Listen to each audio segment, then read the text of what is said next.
आपके साथ मैं हूं समीर अब्बास। आप देख रहे हैं देश का number 1 news channel TV9। Bharatvarsh Hamas और इजराइल के बीच चल रही जंग से जुड़ी एक एक अपडेट से हम आपको करा रहे हैं वाकिफ। मेरे साथ प्रीति, सुमेरा और करुणा शंकर भी मौजूद हैं। गाजा के बैटल ग्राउंड से 5 बजे की 5 बड़ी खबरें सबसे पहले आपको बता दें।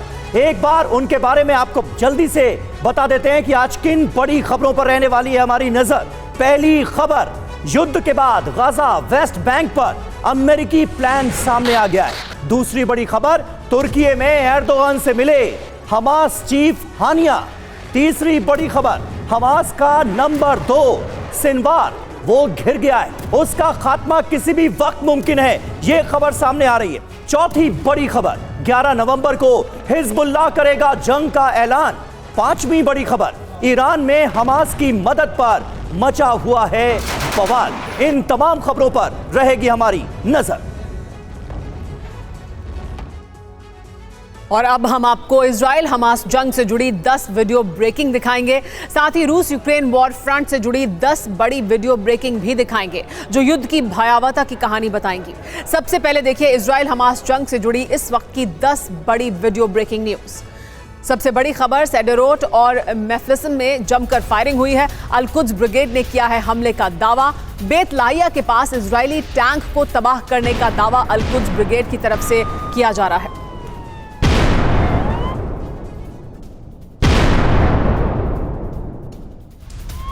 बड़ी खबर आ रही है, उत्तरी गाजा में आईडीएफ ने तैनात किए हैं हथियार। रीमिंटन रॉकेट लॉन्चर तैनात किया गया है। हिजबुल्लाह के निपटने की आईडीएफ की पहल के तौर पर इसे देखा जा रहा है। 1973 के बाद आर्टिलरी की ऐसी तैनाती हुई है।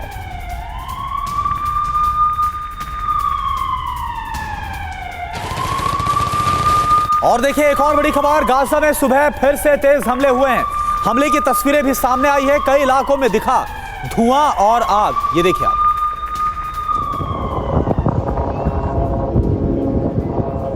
और अगली बड़ी खबर, गाजा में अस्पताल के पास फिर हो गई बमबारी। इंडोनेशियन अस्पताल के पास हमला हुआ है। इजराइल ने इस बमबारी को अंजाम दिया। हमले के बाद पूरे इलाके में धुआं ही धुआं नजर आ रहा है।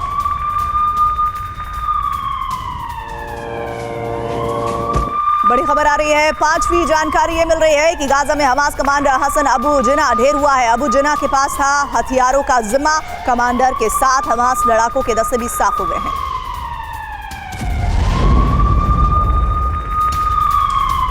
एक और बड़ी खबर, गाजा में इजराइल का ग्राउंड ऑपरेशन तेज हो गया है। हमास का बुनियादी ढांचा गिरा रहा है आईडीएफ ने तबाह किया है अबू जिना का गोदाम।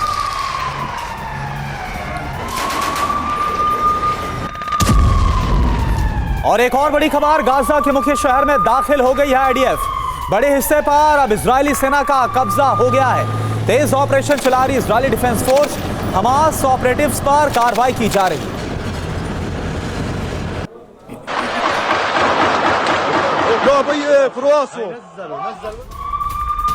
और हमास ने इजराइल को दे दी है सीधी धमकी। हमास नेता अली बराका ने कहा 60,000 लड़ाके जंग के लिए तैयार हैं। अल कसाम ब्रिगेड के 40,000 लड़ाके भी जंग के लिए तैयार हैं। दूसरे गुटों के 20,000 लड़ाके भी जंग में उतरेंगे, ये बताया गया है हमास की तरफ से। 9वीं खबर आ रही है, गाजा में इजराइल का हमला हुआ है। जबालिया कैंप पर हमले में मारे गए हैं 9 लोग। फिलिस्तीनी मीडिया ने इसका दावा किया है।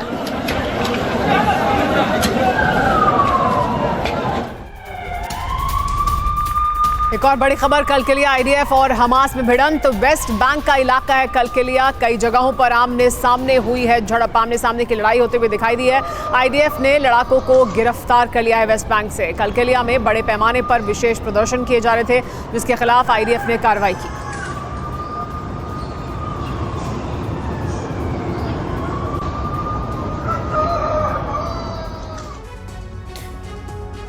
और देखिए एक और बड़ी खबर आ रही इस वक्त की, हमास के हथियारों का जखीरा बरामद हुआ है। इजरायली डिफेंस फोर्स ने हथियारों का ये वीडियो जारी किया है जो बरामदगी की गई है। ये तस्वीर आप देखिए, 7 अक्टूबर के हमले में इनका इस्तेमाल किया गया था। इंफॉर्मेशन ये भी आ रही है हमास ने इन हथियारों का इस्तेमाल किया था और अब इस जखीरे को इजरायली डिफेंस फोर्स ने अपने ऑपरेशन में बरामद किया।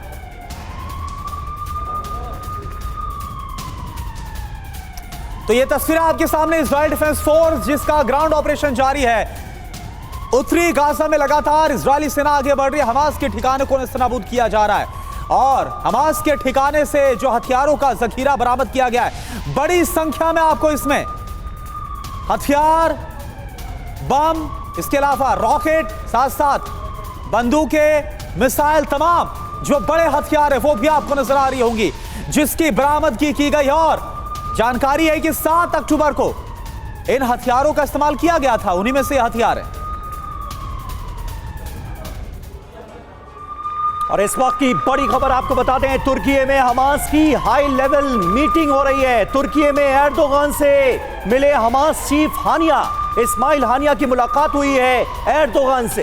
गाजा युद्ध और ज्यादा विध्वंसक होने का डर बढ़ता जा रहा है। तुर्की से हमास की मदद की अपील। हमास ने यह कहा है कि तुर्की और आगे आए और हमास की इस जंग में मदद करे।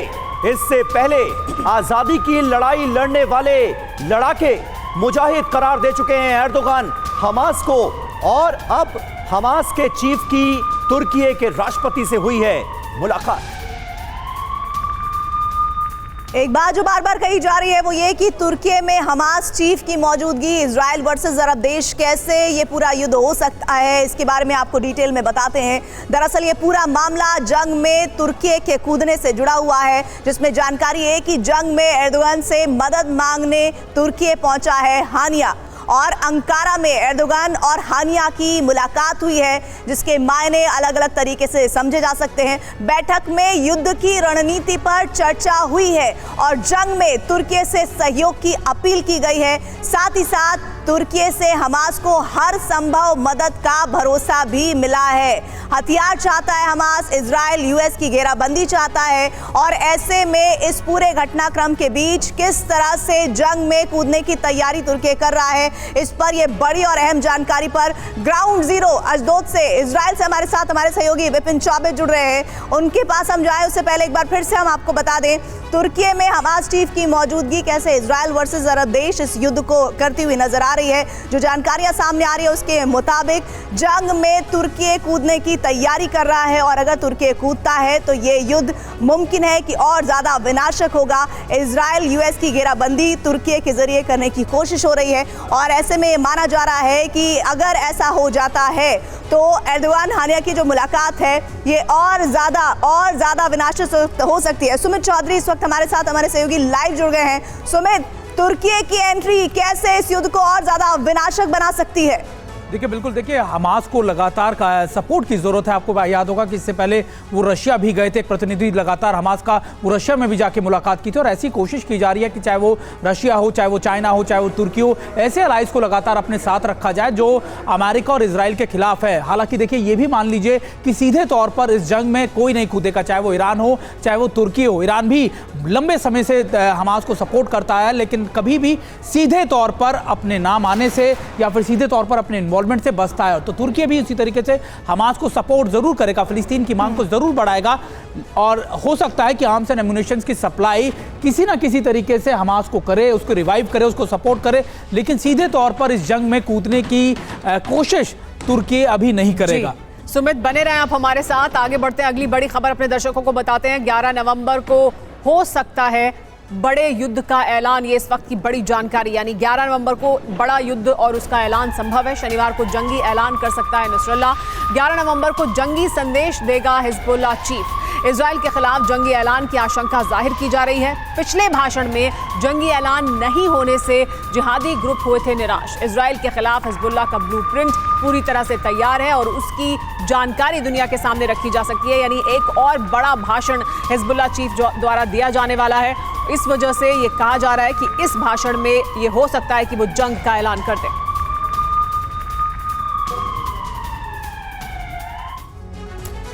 तो अब सवाल यह है कि इजराइल वर्सेस हिजबुल्लाह, क्या बड़ा ऐलान हिजबुल्लाह चीफ नसरल्लाह एक बार फिर से करेगा? लेबनान फ्रंट पर क्या युद्ध, भयंकर युद्ध तय?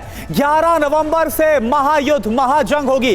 क्या संकेत मिल रहा है? नसरल्लाह करेगा जंगी ऐलान, 11 नवंबर को जंगी संदेश देगा। जो इंफॉर्मेशन है हिजबुल्लाह का जंगी ऑपरेशन सामने आएगा, शनिवार को कर सकता है बड़ा ऐलान। समीर जी हां, हिजबुल्लाह का जंगी ब्लूप्रिंट पूरी तरह से तैयार है। यह माना जा रहा है लेबनान में इजराइल की स्ट्राइक हो रही है, एयर स्ट्राइक से भड़का हुआ है हिजबुल्लाह और लगातार यह बात कही जा रही है कि इसका जवाब दिया जाएगा। ऐसे में इस अनाउंसमेंट में आखिर क्या बातें सामने आ सकती हैं नसरुल्लाह की तरफ से, इस पर सबकी नजरें हैं। अशदोद का सीधे हम रुख करते हैं। इजराइल के वॉर फ्रंट से हमारे साथ हमारे सहयोगी विपिन चौबे इस वक्त जुड़ चुके हैं। विपिन, साफ तौर पर टू फ्रंट वॉर का सामना इस वक्त इजराइल तो कर ही रहा है। एक तरफ हमास के खात्मे की जंग चल रही है और दूसरी तरफ लेबनान की धरती से हिजबुल्लाह हमले कर रहा है। क्या स्ट्रैटेजी फिलहाल इजराइल की नजर आती है? देखिए, पूरी तरह से जितने मुस्लिम देश है, क्योंकि आपको मालूम है कि अगले हफ्ते सऊदी अरब में एक बड़ी बैठक होने जा रही है और ये कंसेंसस बनाने की कोशिश की जा रही है कि इस लड़ाई में हमास को अकेले ना छोड़ा जाए और इसका साथ पीछे से ईरान दे रहा है और फ्रंट फुट पर इस पूरे मामले में लेबनान खेल रहा है। यही वजह है कि एक तरफ गाजा पट्टी में जहां पर इस वक्त आईडीएफ एंगेज है, उसको डिस्ट्रैक्ट करने के लिए लेबनान की तरफ से भी लगातार मिसाइलें छोड़ी जा रही हैं और हमले किए जा रहे हैं। हालांकि एक बड़ी तादाद में ऐसा दावा किया जा रहा है लगभग 50,000 के आसपास जो आईडीएफ की फोर्सेस हैं वो लेबनान बॉर्डर को भी घेर के बैठी हुई हैं। वो कोई भी चांस नहीं लेना चाहती, लेकिन अगले हफ्ते की बैठक एक बड़ी भूमिका निभाएगी और उससे पहले इजराइल का साथ देने के लिए अमेरिका, इटली, इस तरह के तमाम देश पहले से आ चुके हैं। तो ये पूरी लड़ाई टू वॉर फ्रंट बनती हुई नजर आ रही है और इजराइल दोनों मोर्चे पर इस लड़ाई को लड़ता हुआ और इस पार पाता हुआ नजर आ रहा है। दो मोर्चे अगर तैयार हो जाते हैं तो इजराइल के लिए चुनौती बड़ी होगी। हालांकि इजराइल भी अपनी पूरी तैयारी के साथ नजर आ रहा है। विपिन, आप बने रहिएगा, हमारे साथ बड़ी जानकारी मिल रही है। आईडीएफ का हिजबुल्लाह पर भीषण हमला हुआ है। हिजबुल्लाह का हथियार डिपो निशाना बनाया गया है। ड्रोन हमले का सीसीटीवी फुटेज भी सामने आ गया है।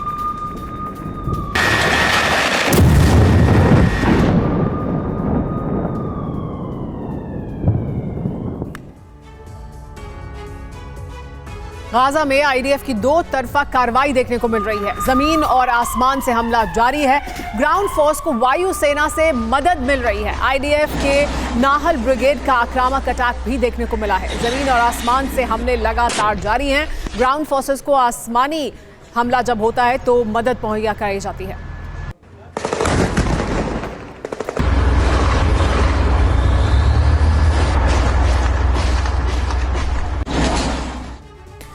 और देखिए, एक और बड़ी खबर आ रही है। आईडीएफ के नाहल ब्रिगेड का आक्रामक हमला हुआ है। इसको लेकर ये बड़ी खबर, ताजा खबर जो सामने आ रही है। और इस सब के बीच हिजबुल्लाह की इजराइल को और साथ ही साथ अमेरिका को धमकी भी आई है। गाजा पर तुरंत हमला रोके आईडीएफ, ये कहा गया हिजबुल्लाह की तरफ से। जंग पूरे मिडिल ईस्ट में फैलेगी, ये हिजबुल्लाह चीफ की तरफ से कहा गया है। तो हिजबुल्लाह की इजराइल और अमेरिका दोनों को बड़ी धमकी। देखिए, बड़ी बात यह कही जा रही है कि यह जंग आने वाले वक्त में पूरे मिडिल ईस्ट में फैल जाएगी अगर इसी तरह से इजराइल को सपोर्ट देता रहा अमेरिका। तो इस धमकी के मायने क्या हैं जो हिजबुल्लाह की तरफ से दी जा रही है? ये देखिए, हिजबुल्लाह की धमकी, निशाने पर अमेरिका और इजराइल। हिजबुल्लाह के डिप्टी चीफ की इजराइल और अमेरिका को यह सीधी धमकी है, इसे आप चेतावनी भी कह सकते हैं। गाजा पर हमले बंद नहीं हुए तो अंजाम विनाशकारी होगा, यह कहा गया। सीधे तौर पर संकेत है कि किस तरह से जंग पूरे मिडिल ईस्ट में फैलाने की तैयारी हो रही है, क्योंकि अगर इसी तरह हालात बने रहे तो हिजबुल्लाह का नया मोर्चा खोलने की जो तैयारी है वो भी बहुत जल्द नजर आने लगेगी। बिल्कुल, और जो तमाम खबरें आ रही हैं वो यही संकेत दे रही हैं। नए मोर्चे से इजराइल को पछतावा होगा, ये बताया गया है। यानी बार बार हिजबुल्लाह की तरफ से धमकाया जा रहा है इजराइल को। हिजबुल्लाह मिलिशिया साथ में इजराइल पर हमला करें, यह भी मुमकिन है अगर इसी तरह से अमेरिका साथ रहा। और अगर ऐसा होता है तो मिडिल ईस्ट में अमेरिका की बेस जो है उन पर हमले होंगे जो और ज्यादा इस पूरे युद्ध को एक ऐसे मोड़ पर ले जाएंगे जिससे बर्बादी के अलावा कुछ नहीं हासिल होगा। लेकिन इसी बीच एक बड़ी खबर भी आ रही है, बड़ी जानकारी ये मिल रही है कि गाजा युद्ध की ये बड़ी जानकारी है। हमास के टॉप लीडर की घेराबंदी हुई है। सुरंग में हमास लीडर याह्या सिनवार घिरा है और इजरायली रक्षा मंत्री ने इसका दावा किया। आईडीएफ ने सिनवार की सुरंग को घेरा है। किसी भी वक्त हो सकता है सिनवार का खात्मा। 7 अक्टूबर के मास्टरमाइंड हमास के नंबर 2 कमांडर सिनवार को आईडीएफ ने चारों तरफ से घेरा हुआ है। तो आईडीएफ ने सिन्वार को घेरा हुआ है, किसी भी वक्त सिन्वार का खात्मा किया जा सकता है। इजरायली डिफेंस फोर्स के टारगेट नंबर 1 के तौर पर सिन्वार मौजूद है और आईडीएफ का यह कहना है कि हमास की टॉप लीडरशिप को वो खत्म करना चाहते हैं। घेरेबंदी कर ली गई है, किसी भी समय हमला हो सकता है। सुरंग में हमास लीडर मौजूद है, सिन्वार घिरा हुआ है। इजरायली रक्षा मंत्री ने इस बात का दावा किया है। ये बड़ी जानकारी है क्योंकि लगातार इजरायली डिफेंस फोर्स ने यह दावा किया है कि वो टॉप लीडरशिप को खत्म कर देंगे हमास की। तो बिल्कुल देखिए, बहुत बड़ी खबर आ रही है। याह्या सिनवार जो कि हमास का दूसरे नंबर का सबसे बड़ा नेता है, उसको घेर रखा है, कभी भी उसका खात्मा हो सकता है। बंकर में हमास लीडर याह्या सिनवार घिरा हुआ है। इजरायली डिफेंस फोर्स ने घेर रखा है। इजरायली रक्षा मंत्री ने खुद इस बात का दावा किया है। 2 दिन पहले हमने आपको बताया था याह्या सिनवार जो कि इस वक्त टारगेट नंबर 1 है और अब जानकारी है कभी भी खात्मा हो सकता है याह्या सिनवार का। याह्या सिनवार ये वही नेता है जो मास्टरमाइंड बताया जाता है, जिसका हमास पर कब्जा है पूरी तरह से, जो कि नंबर 1 अगर कहा जाए तो गाजा में, और अगर पूरी तरह से हमास की बात की जाए तो नंबर 2 नेता है। जी हाँ, लेकिन अब याह्या सिनवार का खात्मा किसी भी वक्त हो सकता है। ऐसा क्यों कहा जा रहा है? क्योंकि घिरा हुआ है हमास का नंबर 2, ऐसी जानकारी मिल रही है। सुरंग में मौजूद है, याह्या की सुरंग में कमांडो हैं। कौन है याह्या सिनवार, ये भी आपको बता देते हैं। 7 अक्टूबर में जो ऑपरेशन किया गया उसका हेड था याह्या सिनवार। किसी भी वक्त काम तमाम हो सकता है, यह दावा किया जा रहा है इजरायली डिफेंस फोर्सेस द्वारा। हमले का मास्टरमाइंड माना जा रहा है याह्या सिनवार को, वो हमला जो हमास ने किया था इजराइल पर। बिल्कुल सुमेरा, और देखिए अल शिफा पर बमबारी बकायदा की गई है और खान यूनिस का खूंखार कमांडर है याह्या सिनवार। तो देखिए एक तरफ इजरायली फोर्स कर क्या रही है और साथ ही साथ सिनवार की पूरी डिटेल। अल शिफा की सुरंग से भागा है याह्या सिनवार, जो जानकारी है हमास का डिप्टी चीफ है, नंबर 2 का है ये याह्या सिनवार, जो कि कभी भी मारा जा सकता है। जी हाँ, देखिए याह्या को मारना एक बड़ा टास्क है, एक बड़ा लक्ष्य है, ये एक बड़ा टारगेट है। यूएस में मोस्ट वांटेड आतंकी भी घोषित उसे किया जा चुका है। सुरंग की चौतरफा अब घेरेबंदी कर ली गई है। लड़ाकों को कमांड देता है, यही वो मास्टरमाइंड है जो गाजा में लड़ाकों को कमांड देता है। इस वक्त की बड़ी खबर है, लेकिन आपको बता दें ये बड़ी खबर है क्योंकि आईडीएफ यानी इजरायली डिफेंस फोर्स द्वारा ये बड़ा दावा किया जा रहा है कि सुरंग में हमास का जो लीडर है याह्या सिनवार वो घिर गया है। इजरायली रक्षा मंत्री ने इस बात का दावा किया है, यानी इजराइल की टॉप लीडरशिप की तरफ से इस बात का दावा किया जा रहा है कि आईडीएफ के तरफ से याह्या सिनवार को बंकर में घेर लिया गया है और इसके बाद यह भी बताया जा रहा है कि किसी भी वक्त उसका खात्मा किया जा सकता है। ये बड़ी उपलब्धि होगी इजरायली डिफेंस फोर्स के लिए अगर वो याह्या सिनवार का खात्मा कर पाएंगे तो, क्योंकि वो एक बड़ा टारगेट है उनके लिए। गाजा में टारगेट नंबर 1 है। और विपिन चौबे इस वक्त हमारे साथ जुड़े हुए हैं इसी बड़ी खबर पर। विपिन, ये बहुत बड़ी खबर आ रही है क्योंकि ये तक कहा गया था इजराइल डिफेंस फोर्स की तरफ से, इजराइल की तरफ से, कि अगर याह्या सिनवार मारा जाता है इसके बाद आप उम्मीद करिए गाजावासी कि जो सीजफायर है वो हो सकता है या फिर किसी तरह से बमबारी रुक सकती है। Number 1 target Yahya Sinwar.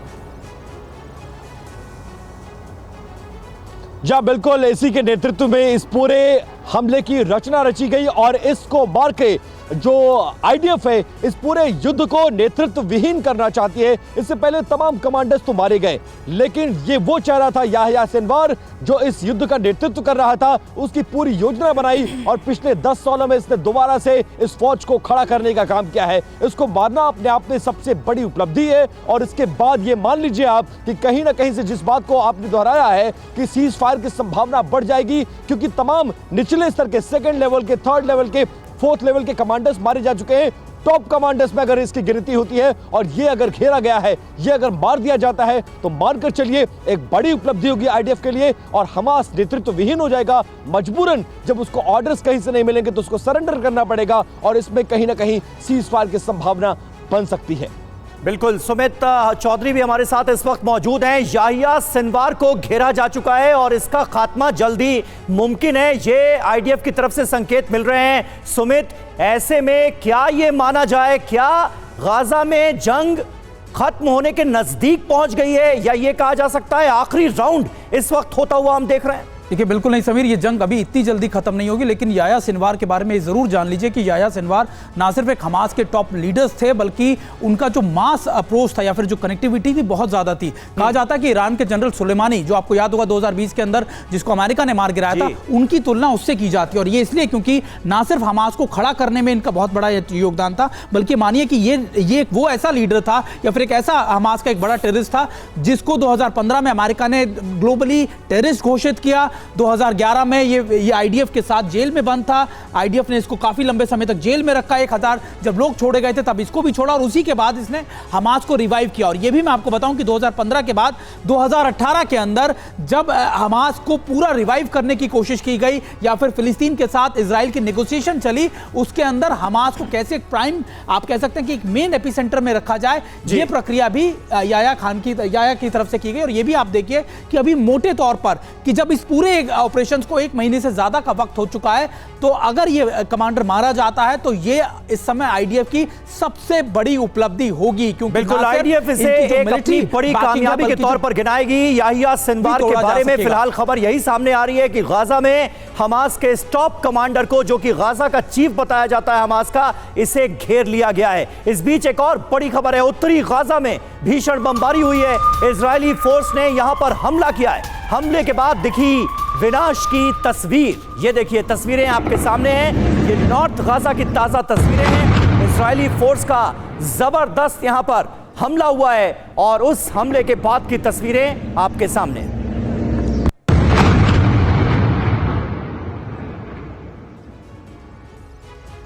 बड़ी खबर आ रही है इस बीच, वेस्ट बैंक के अबू दिस में आईडीएफ का हमला हुआ है। अबू दिस शहर में घुसी है इजरायली सेना। हमास ठिकानों पर हमले कर रही है आईडीएफ की सेना, जिसकी तस्वीरें भी सामने आ गई है। वेस्ट बैंक के अबू दिस में अब अटैकिंग मोड में इस वक्त नजर आ रही है इजराइल की सेना। अबू दिस शहर में दाखिल हो गई है अंदर इजराइल की सेना और वहां पर ताबड़तोड़ हमले किए जा रहे हैं। हमास ठिकानों पर हमले इस वक्त जारी हैं आईडीएफ के।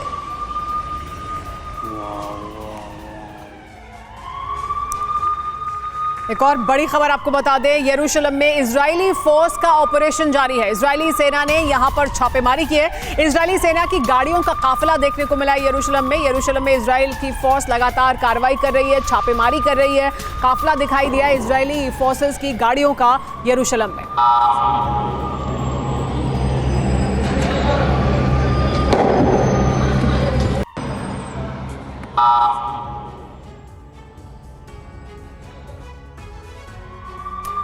और देखिए इजराइल से एक और बड़ी खबर आ रही है, जहां पर तेल अवीव पर रॉकेट से हमले का दावा किया गया है। रॉकेट हमले का हमास ने दावा किया है, इजराइल ने नहीं किया अभी तक हमले की पुष्टि। तो लगातार तेल अवीव जो कि हमास के टारगेट पर रहा है, एक बार फिर से ये देखिए रॉकेट हमले का दावा किया गया है हमास की तरफ से, लेकिन इजराइल की तरफ से अभी तक ये कंफर्म नहीं किया गया कि वाकई में कोई हमला तेल अवीव पर हुआ है या फिर नहीं।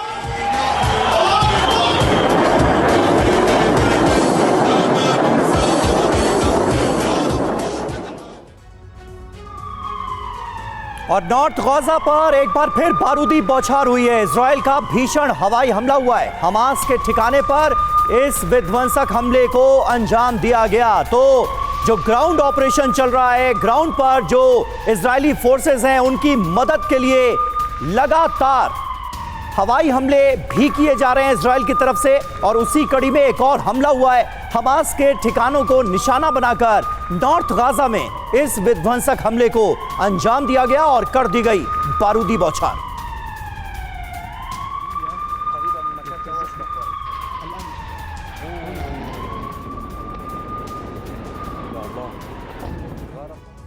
बड़ी खबर इस बीच आ रही है, आईडीएफ के टारगेट पर हमास की सुरंगें हैं। युद्ध के नए फेज में टारगेट टनल अब तैयार हो गया है। इजराइल की तरफ से सुरंगों का जाल तोड़ने की तैयारी की जा रही है। स्पेशल यूनिट इसके लिए तैयार है। आईडीएफ के रोबोट, स्निफर डॉग गाजा पट्टी में मौजूद हैं और इस बीच हमास के सुरंगों तक पहुंची है इजरायली सेना।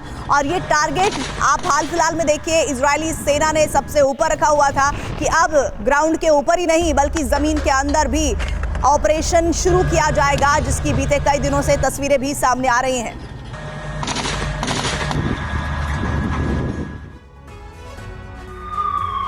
आज हमास पर फाइनल हमले की तैयारी की जा रही है। आईडीएफ के ऑपरेशन का अगला फेज शुरू हो गया है। सुरंग सिटी में दाखिल हुए आईडीएफ के कमांडो से जानकारी मिल रही है। 80 मीटर गहरी सुरंगों में हमास के लड़ाकों की तलाश की जा रही है। हमास के कमांडरों की लोकेशन खोजने में जुटी हुई है इजरायली डिफेंस फोर्स के इंजीनियर। देखिए किस तरह से सुरंग के अंदर तक पहुंच गई है और कोशिश ये है कि ये लोकेशन ढूंढी जाए, लोकेशन खोजी जाए कि हमास के कमांडर दरअसल कहां मौजूद हैं इन सुरंगों में, और ये खोजने के लिए इजरायली डिफेंस फोर्स के इंजीनियर जुटे हुए हैं। और देखिए एक और बड़ी खबर, सुरंग सिटी में आईडीएफ का फाइनल युद्ध कैसे शुरू हो गया है, ये अब हम आपको बताते हैं। ऑपरेशन टनल का मकसद क्या है? सुरंग नेटवर्क का खात्मा करना। 80 मीटर गहरी है ये सुरंग और कमांड पोस्ट टारगेट पर लगातार है आईडीएफ के। कई महीनों तक ये जंग चल सकती, जो जानकारी आ रही है जैसा जाल बिछा हुआ।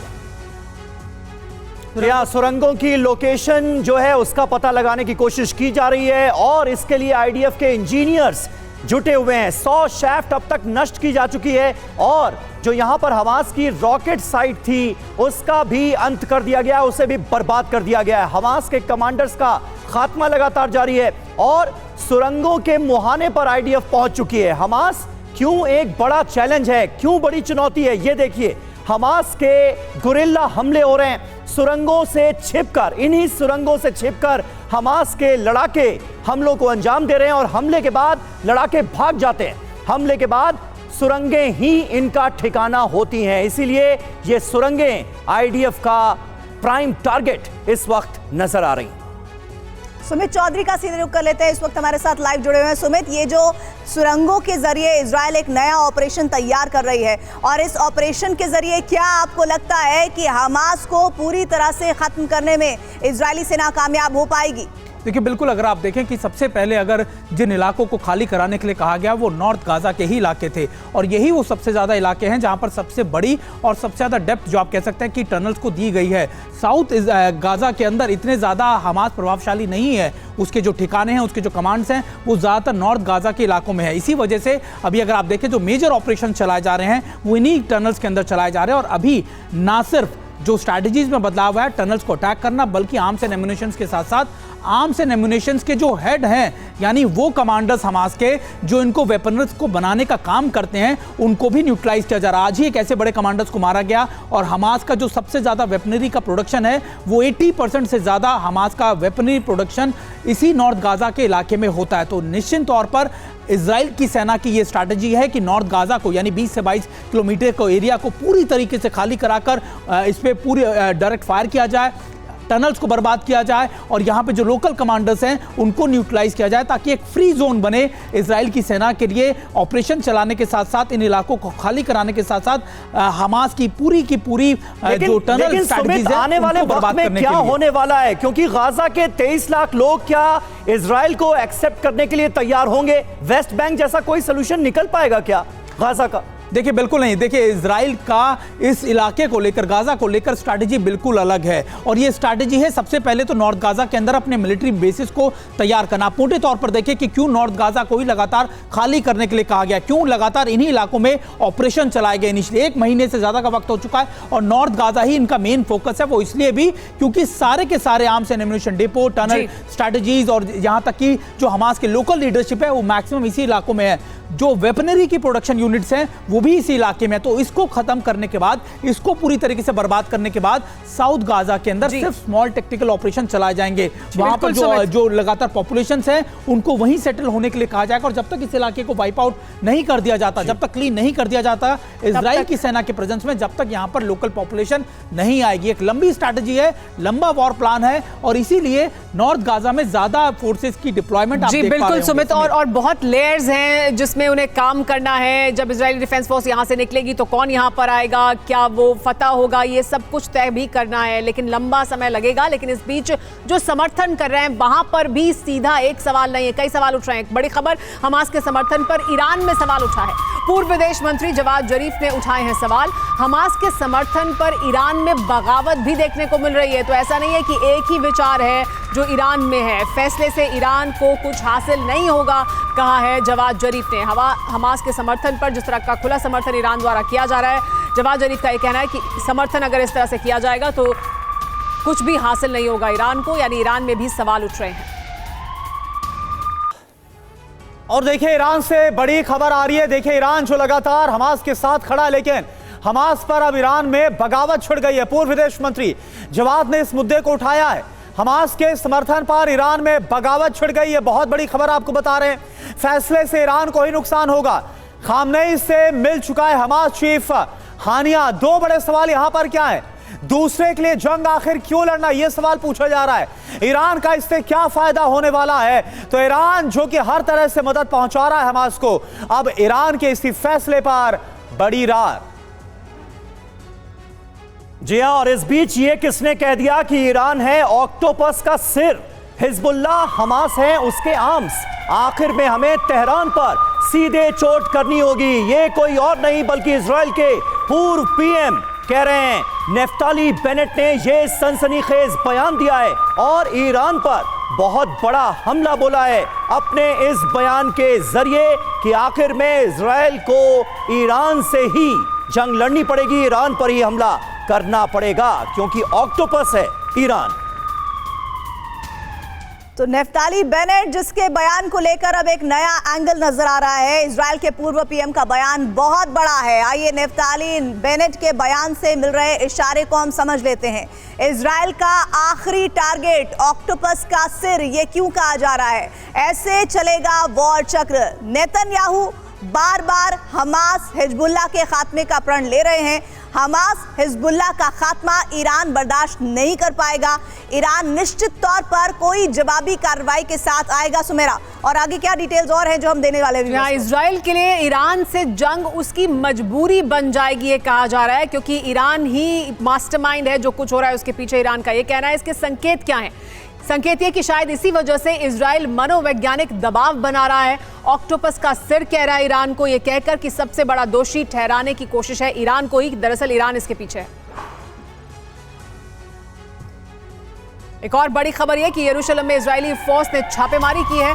शुआफत शिविर में आईडीएफ ने यह छापेमारी की। शिविर के पास फ्लैग मार्च भी निकाला गया इजरायली डिफेंस फोर्स द्वारा। देखिए तस्वीरें, ये यरूशलेम की तस्वीरें हैं, छापेमारी की तस्वीरें, और फिर फ्लैग मार्च किया गया है इजरायली डिफेंस फोर्स द्वारा।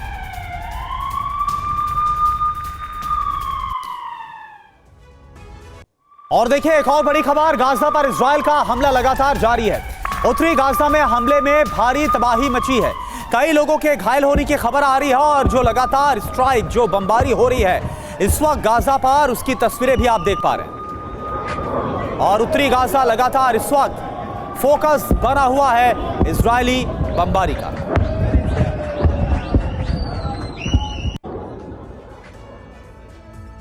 और उत्तरी गाजा से लोगों का पलायन बड़े पैमाने पर हुआ है। दक्षिण गाजा की तरफ जाते दिखे हैं नॉर्थ गाजा से लोग।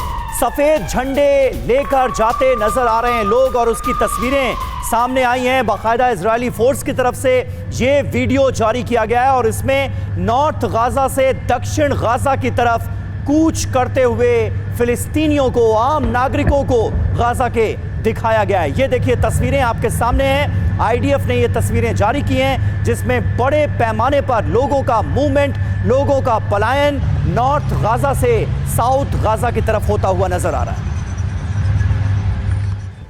और इस बीच खतरे को देखते हुए इराक की तैयारी क्या है, इसके बारे में बता दें। दरअसल इराकी फोर्स की अहम जगहों पर तैनाती हो गई है। हमले से निपटने के लिए फोर्स तैनात की गई है। खतरे को देखते हुए ये इराक की तैयारी की तस्वीरें इस वक्त आप देख रहे हैं, और इराकी फोर्स की ये अहम जगहों पर तैनाती है जिसके लिए बार बार ये कहा जा रहा है कि हमले से निपटने के लिए इराक ये तैयारी कर रहा है।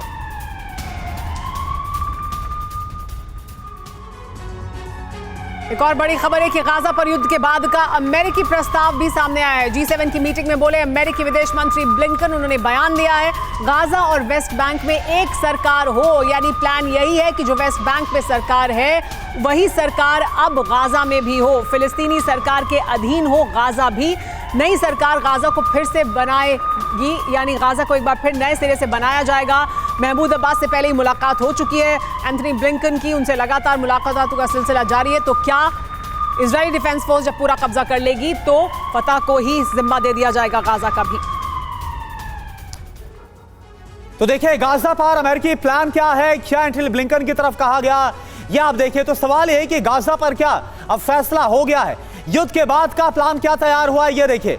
गाजा वेस्ट बैंक का भविष्य तय किया गया है। G7 की मीटिंग में अमेरिकी प्रस्ताव सामने आया, गाजा वेस्ट बैंक की साझा सरकार हो, फिलिस्तीन के अधीन होना चाहिए गाजा, यह कहा गया है। फिलिस्तीन सरकार का शासन होगा गाजा पर और गाजा में इसी के साथ नई सरकार बनाई जाएगी। समीर जी हां, गाजा से हमास का सफाया कर दिया जाएगा पूरी तरह से और गाजा में एक लोकतांत्रिक सिस्टम लागू किया जाएगा। यानी कुल मिलाकर वेस्ट बैंक की तरह अब गाजा पर भी शासन की तैयारी है, जो कि मुमकिन होगा पैलेस्टीनियन अथॉरिटी के जरिए यानी पीए के जरिए।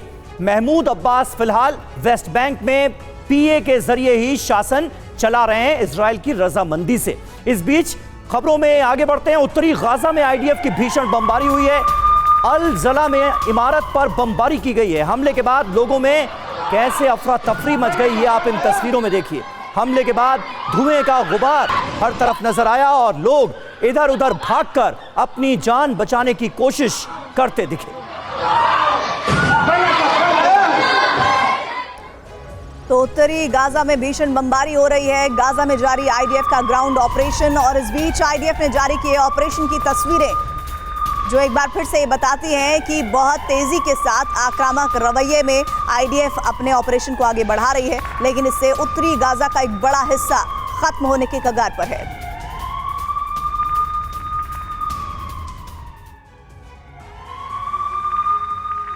और एक और बड़ी जानकारी, जो ऑपरेशन चल रहा है ग्राउंड पर इजरायली डिफेंस फोर्स का, उससे जुड़ी हुई आईडीएफ के टनल ऑपरेशन का वीडियो सामने आया है। सुरंग के रास्ते ब्लॉक कर रही है आईडीएफ। डॉग्स की मदद से रास्तों की तलाश की जा रही है। टनल के भीतर तलाशी ली जा रही है। टनल के रास्तों पर अंधाधुंध फायरिंग भी की जा रही है, यानी किसी भी तरह से टनल में अगर कोई भी हथियार मौजूद हैं या कमांडो मौजूद हैं, उनको खत्म करने की कोशिश की जा रही है। देखिए, ये वीडियो जारी किया गया है बताने के लिए कि किस तरह का ये नेटवर्क है सुरंगों का और उसे कैसे ध्वस्त किया जा रहा है।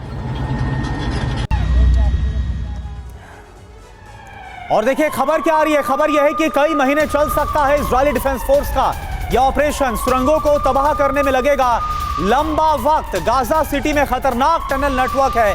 जगह जगह पर हमास के अंडरग्राउंड बेस, अंडरग्राउंड ठिकाने, और उन्हें ध्वस्त करने में, तबाह करने में बहुत लंबा वक्त लग सकता है।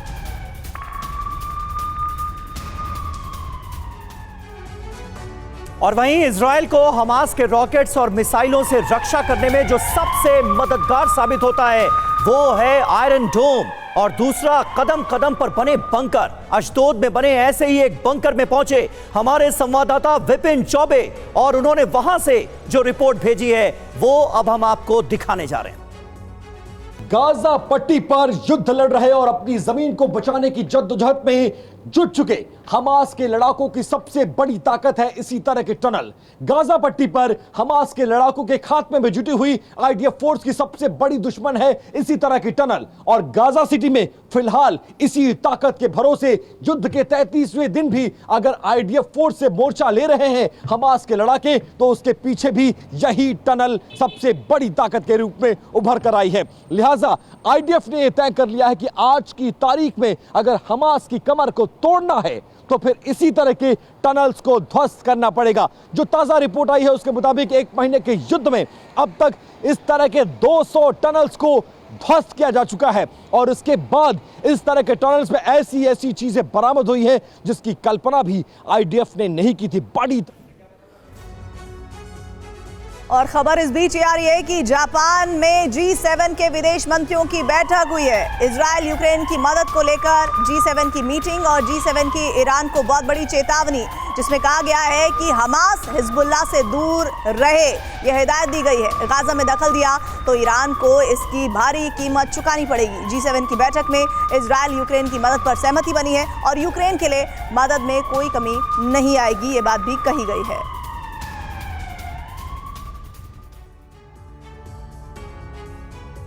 G7 की बैठक हो रही है। इजराइल का यहां समर्थन किया जा रहा है। ब्लिंकन ने हमास के हमले की निंदा की है। देखिए किस तरह से ब्लिंकन ने हमास के हमले की निंदा की है। कहा है कि G7 की बैठक में इजराइल का समर्थन के साथ साथ अमेरिका ने आत्मरक्षा में इजरायली हमले का समर्थन किया है।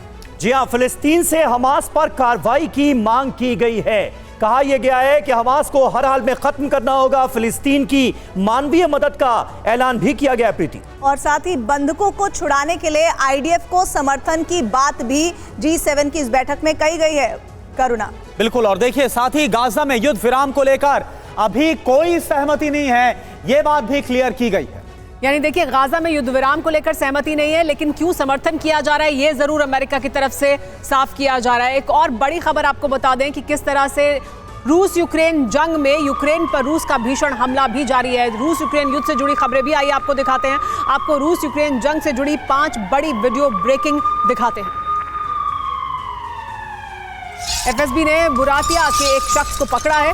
यूक्रेनी आर्म्ड फोर्स के समर्थन का आरोप है इस शख्स पर। देखिए, तस्वीरें सामने आई किस तरह से गिरफ्तारी की गई।